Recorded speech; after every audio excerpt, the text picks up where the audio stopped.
Hello, everybody, and welcome to my AEW review, the New Year Smash review. A lot going on in this show tonight. I would say mostly a lot going on, but a somewhat big card tonight on this New Year Smash show. Basically, a 2 week event that's going to be going on for AEW. And what do we got going on tonight? Because they did have Chris Jericho on commentary, which I will say Jericho is great to listen to on commentary. The guy continues to bury himself on the internet. If you haven't heard what he said about the virus, I'm not going to get into it. Go look it up. Just I don't know. Like so, I said, apparently Chris Jericho's a doctor now, and I don't know. He continues to bury himself when it comes to this virus. But as Jericho was on commentary, though, we did kick it off with an 8-man tag. The Young Bucks and SCU, Daniels and Kazarian, going against the Acclaimed and Angelico and Jack Evans, TH2. Basically, this was a spot fest, I should say. I don't really have much to say about this match. It was a good opener, don't get me wrong, but it was a spot fest, which even I felt like the announcers kind of took shots at it themselves, trying to say, "Look at that high fly, look at it go, look at it go." As Jericho said, "Did you see that, Jr? Did you see how that went?" And whatnot. But like I said, it wasn't a bad opener and whatnot. Just basically, it's a spot fest. Like I said, when it comes to a lot of Young Bucks matches or whatnot, you're gonna see a spot fest, and most of these guys were high flyers out there. So can't say I'm really surprised by that. The finish wasn't bad though. I should say the Bucks are gonna go for the whole more bang for your buck than the freaking what was it the Meltzer driver and whatnot. But Nick Jackson ended up jumping out of the ring, and Chris Daniels ended up hitting the BME, basically doing like a kind of like a spike like type of power driver using the BME for the win. But right after Kazarian basically talked about him and Daniels made a deal if that the next time they lose a match, they would not be a tag team anymore. But right now, Daniels and them said that they had the Young Bucks back, but we want those AEW tag titles, okay? And if we don't, we just don't want the titles. They want to, beat the best team on the planet right now as they shook hands. So I guess we're going to be getting SCU versus the Young Bucks at some point. I don't know what the deal Kazarian was talking about, but apparently it was on Dark, I guess. So at least I guess they got to play that into the regular show somehow. But I guess, like I said, Daniels and Kazarian versus the Young Bucks at some point for those tag team titles. Other than them having a monster truck to promote their big with the Go Big show that premieres tomorrow on TNT. We then went to Jon Moxley, who returned to AEW. We haven't seen him since December the 2nd. Honestly, the last time we really saw him was that little quick Wrestle Kingdom appearance and whatnot. Still waiting on him to defend that U.S. title, which he did say he would at some point against Kenta. So hopefully that match happens soon at some point in time, since the guy couldn't make it to the Tokyo Dome. But Jon Moxley did come out there, talked about he could come out and cuss up a storm and scream bloody murder after he lost the AEW title, but he's not going to come out here and bitch and moan and whatnot. He says, I got the bad end of a deal, and he's gonna plant his feet firmly on the ground and whatnot. And he's gonna face that adversity, and he's not gonna back down. But he's going to get Kenny Omega and the guy that looks like a used car salesman, Don Callis, as be appropriate response to come at them with a crowbar. But the AEW title's on the line tonight, and he gave his heart and soul to protect the integrity of that title, and he knows that Fenix has an opportunity tonight, and he doesn't want to interfere with another man's destiny. But he told Omega one thing, that he will never be safe. He will get even and then some. He's the boogeyman. He's going to be lurking over Omega's shoulder everywhere he goes. He's going to find him, and that, he's going to look him in the eyes, that the devil will beg for mercy because he crossed the wrong guy. So another great promo from Jon Moxley, as usual, basically, coming for Omega. He won't get involved in a title match, but he's going to get him one way or another. They then went to Chuck Taylor and Orange Cassidy, which unfortunately Trent is going to be out for about 5 months due to a torn pectoral muscle. That does really suck for him. Until Miro and them showed up. Basically, hey man, sucks for your little leader of the group right there, but I'm the leader of the group, and you guys could wash my cars and do my chores and stuff. Be my young boy and everything, as Chuck Taylor says. I know what a young boy is, okay? And I guess it's gonna be a match next week if Chuck Taylor loses. You're gonna be my young boy until the wedding and whatnot. as okay, and I'm gonna get rid of you because I'm tired. This is just really stupid at this point. Honestly, this whole feud is stupid, and I'm tired of looking at it anyways. I don't really care about this wedding, and like somebody said, Miro looks like he just robbed like some dealer's closet, just whatever. I don't even get his gear sometime or how much he's spending on this, but I just don't give a crap about this feud. It's really dumb. I feel bad for Trent though that he got hurt and all this, but I don't care about what they got Miro and everybody doing and all this. Okay, not any of these people. I don't care about this little feud they're going with. The Inner Circle all came out as Wardlow went against Jake Hager. Hager had a problem with Wardlow for not showing up for the past few weeks, as Wardlow said he was taking care of his family, however they want to play that and whatnot, because I still take that tag match. Had to take Brandon Cutler off because the guy wanted to bitch and moan. But this was actually a good match between Wardlow and Jake Hager.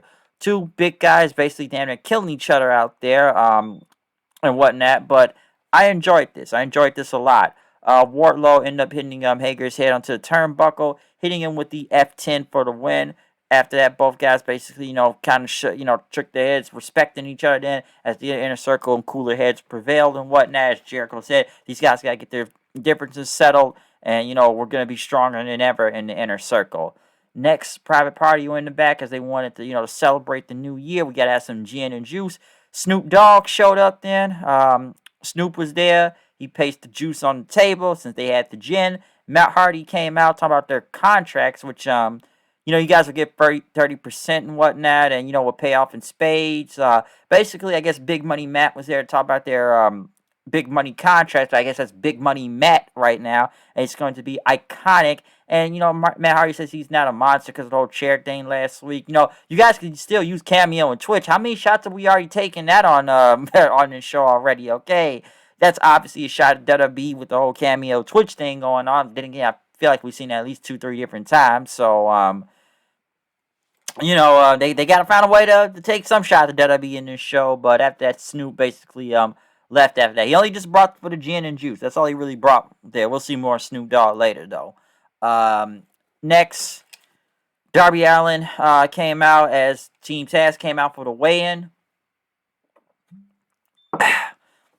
For this match next week for the TNT title.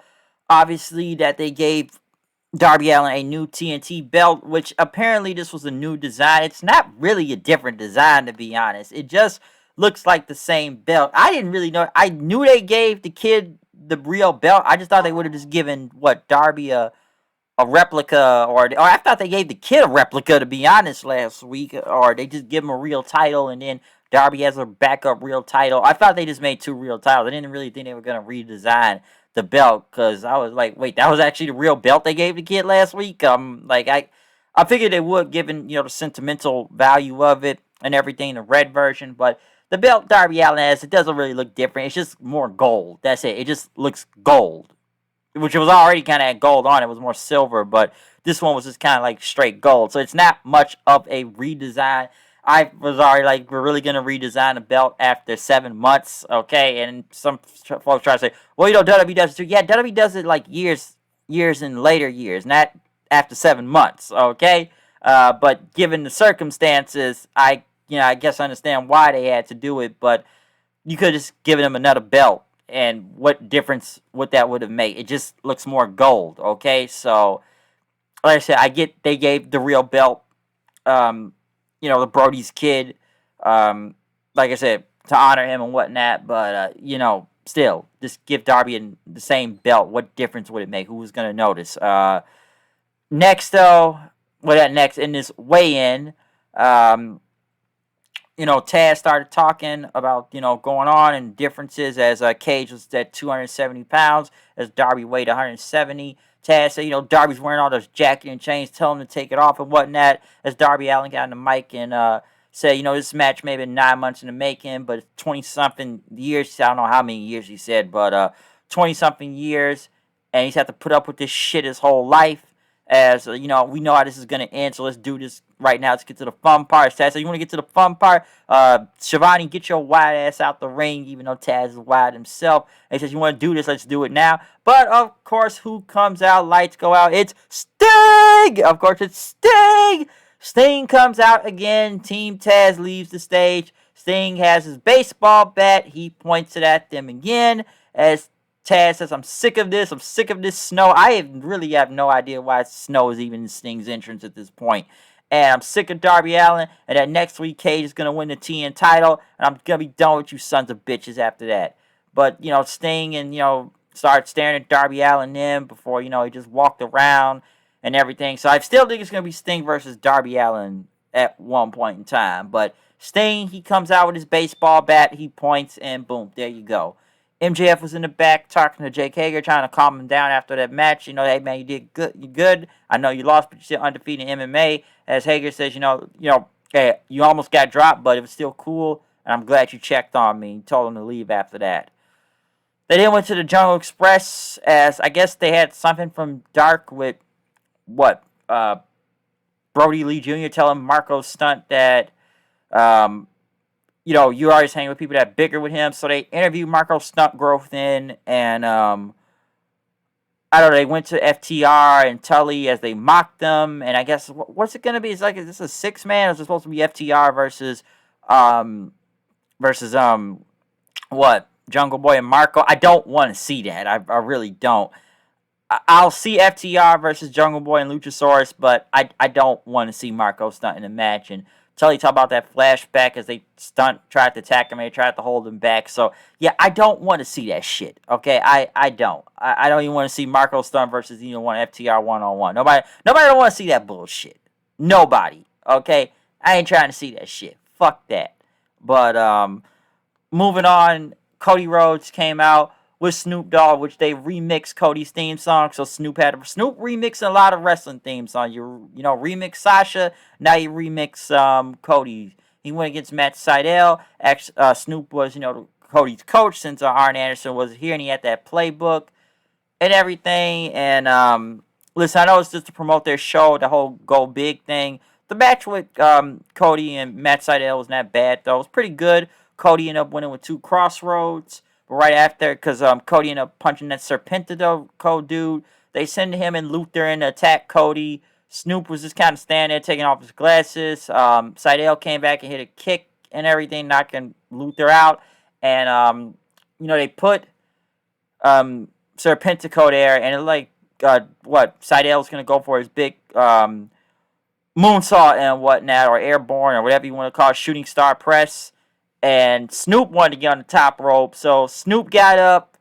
He did a splash, a very bad-looking splash, I will say.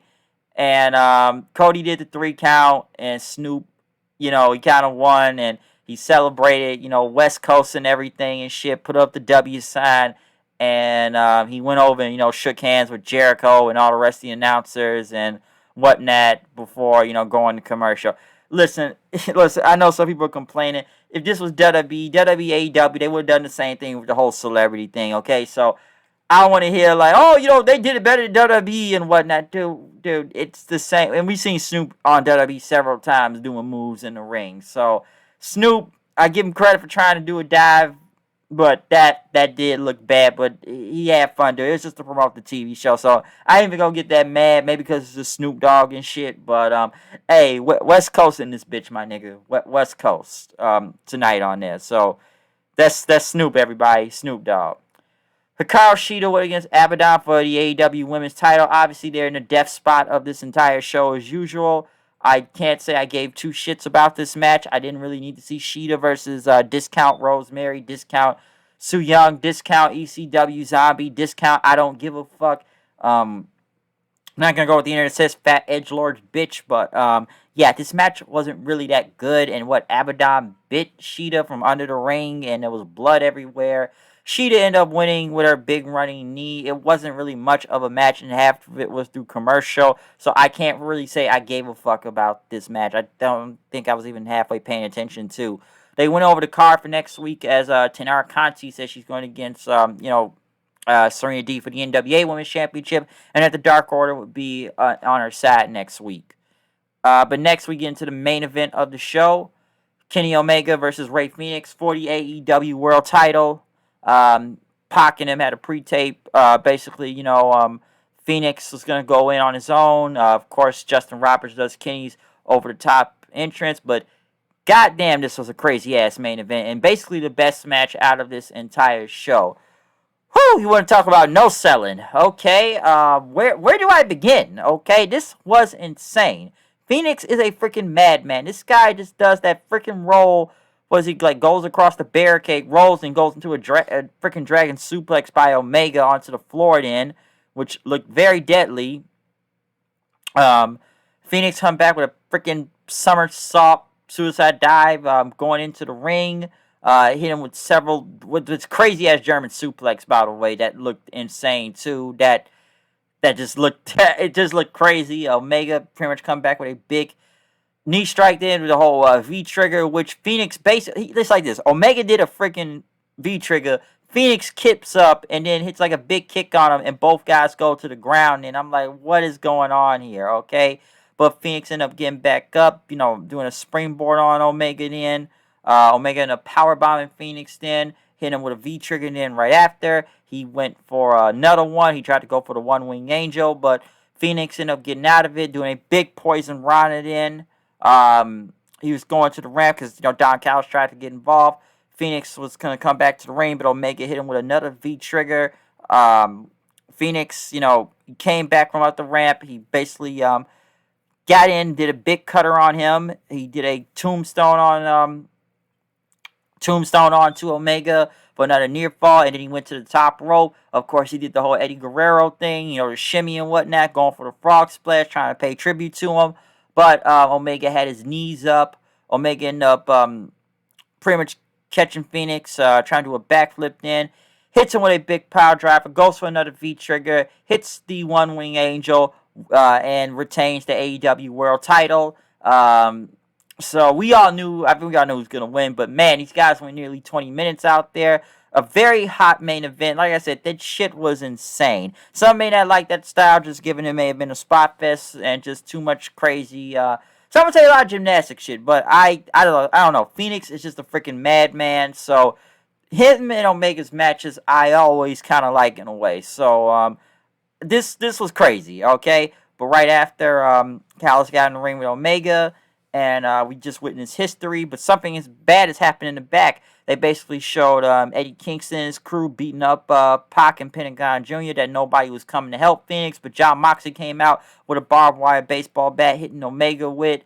Next thing you know, from Impact Wrestling, the Good Brothers, Gallows and Anderson, the Impact Tag Team Champions, which they did say that since we saw all three of these guys on Impact Wrestling last night anyways. They ended up beating up Moxley, hitting him with a magic killer then right after that.